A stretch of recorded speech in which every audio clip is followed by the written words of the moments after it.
Hello mga people, hello mga kapitbahay. Sa lahat ng mga loyalist na mahal ko, sa mga DDS na nang-aaway, maging sino ka man, halika na at meron tayong pag-usapan. Sa video na ito, makinig ka lang hanggang sa maubos ang oras mo. Sa video na ito, pag-usapan lang naman natin si Digong Duterte at si Kaufman. Lahat ng mga tao na pwede nating pag-usapan na nasa paligid ng tatay nyo na hindi nyo kadugo. Una nating pag-usapan si Harry Roque. Ay naku, Roque, umuwi ka na dahil isinusuka ka na ng mga Duterte.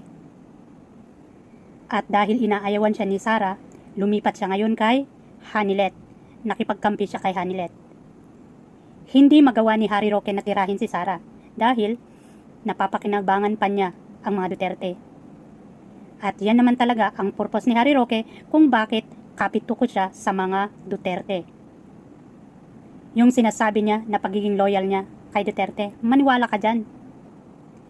Iniwan mo nga yung dati mong kaalyado dahil inoferan ka ni Duterte noon, kaya napunta ka sa side nila. At ngayon na nagkandalet-letche ang buhay mo, hindi mo na kayang bumalik dahil nakakahiya ka.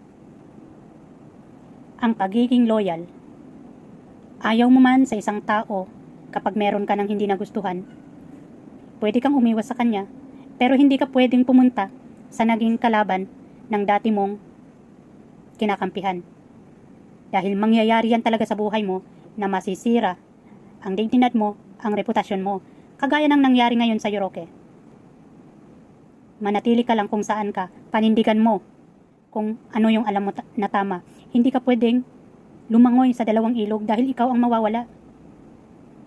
Tignan mo ngayon, para kang ibon na palipat-lipat, wala kang lugar.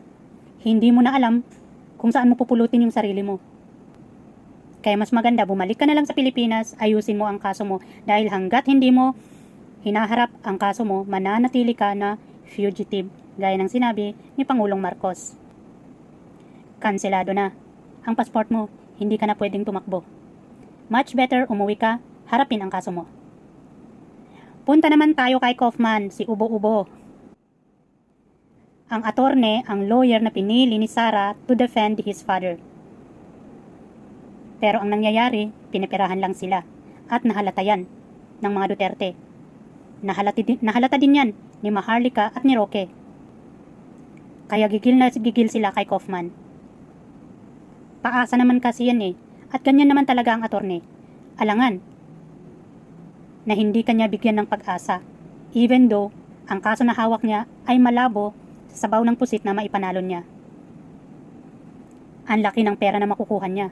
So, gagawin niya talaga yung pagpapaasa niya. At alam yan ni Digong kahit ni Sara dahil lawyer din sila.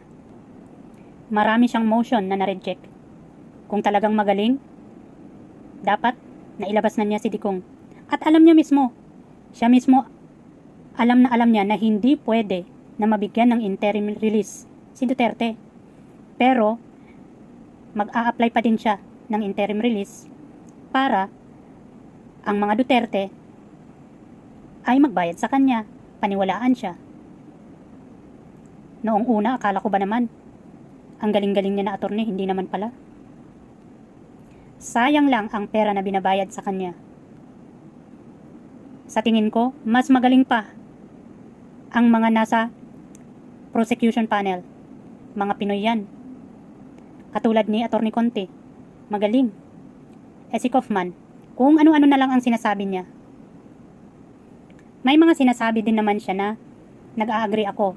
Gaya ng pagsabi niya or pagsagot niya kay Harry Roque sa request ni Harry Roque na idemanda ang Dutch government dahil sa pakikialam nila sa case or sa pagpayag nila sa pagkahuli ni Duterte. Sabi ni Kaufman, hindi pwedeng gawin yan dahil once na hihingi ka ng tulong sa kanila, one day, hindi ka nila tutulungan. Itong si Harry Roque naman hindi nag-iisip. Kawawa lang talaga ang tatay niyong mga didilis dahil ginagamit siya. Maraming tao ang gumagamit sa kanya. Si Bongo, si Bato, si Robin, si Sara, lahat ng mga anak niya, ginagamit nila ang tatay nila para sa pansarili nilang purpose at intention. Marami ding mga vlogger ang gumagamit kay Digong nyo. Pero sa totoo lang, ang ibang mga vlogger, naninindigan na lang sila sa kung saan sila ngayon, kahit alam nila na mali sila, dahil nahihiya na sila. Yung pride ba? Kaya sa lahat ng mga didilis, huwag nyo nang asahan, huwag nyong paniwalaan ang mga pinagsasabi ni Kaufman dahil ang tatay nyo na hindi nyo kadugo ay malabo pa sa sabaw ng pusit na makauwi sa Pilipinas. Kung matatandaan ninyo ang sinabi ni tatay nyo, kapag mamatay ako dito, tinutukoy niya ang Netherlands sa kulungan, sunugin daw siya, ipakremate. Dahil alam niya na doon talaga siya mamamatay. Pero of course, may napakaliit na pag-asa na pinanghahawakan niya. Na umaasa na baka panigan sila ng prosecution or ng ICC at mabigyan siya ng interim release. At kahit mabigyan siya ng interim release, hindi ibig sabihin na acquitted na siya. Magre-report pa din siya sa ICC, which is mas mahirap para sa kanya dahil matanda na siya. Every trial, kailangan niyang pumunta doon. Gusto lang nila kasi na lumabas siya. Alam niyo kung bakit? Dahil sa mabibigat na kaso niya, gusto niya na makausap ang maraming tao kung saan konektado sa mga kaso niya. Doon kasi sa loob ng ICC, lahat ng mga kausap niya doon, naka-record, naka-video.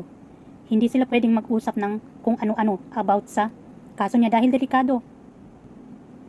Kapag kasi nakalabas yan, ang mga tao na gusto niyang kausapin, makakausap na niya. At least medyo malaya-laya na makakausap niya. Magkakaroon ng plano para sa kaso niya. Magse-set up sila ng plano. Matuturuan niya ang mga nasa paligid niya kung ano yung gagawin nila.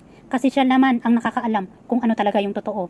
Kaya of course, kailangan nilang lumabas ang mastermind para makapagplano, makapag-set up. Gets nyo yun?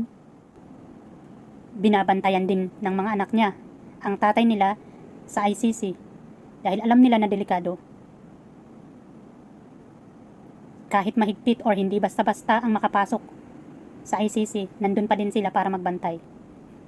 Delikado nga naman talaga ang tatay nila. Hindi dahil may gustong papasok at tapusin ang buhay niya, kundi sa mga confidential na kailangan nilang itago sa tao at para sa kaso.